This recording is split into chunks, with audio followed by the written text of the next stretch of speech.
দীঘা পুরীতে অনেক ঘুরলাম, তাই ভাবলাম অন্য কোথাও যাওয়া যাক। আর তাই সুন্দরবন যাওয়ার সিদ্ধান্ত। তবে সুন্দরবন যাওয়ার অন্যতম আকর্ষণ হচ্ছে এখানকার খাওয়া দাওয়া। ইলিশ মাছ, চিংড়ি মাছ কি নেই। আর সারাদিন নদীর বুকে ঘুরে বেড়াও আর রকম রকম খাবার খাওয়া।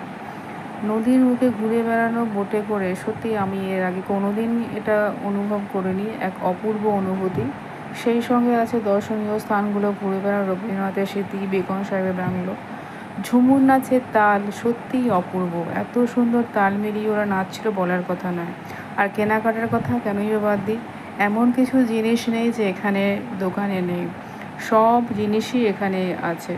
তো আমার তো খুবই ভালো লেগেছে সুন্দরবন। সুন্দরবন প্রকৃত অর্থেই সুন্দরবন সৌন্দর্যের দিক থেকে সত্যি একটা অন্য রকম অনুভূতি আমি লাভ করেছি।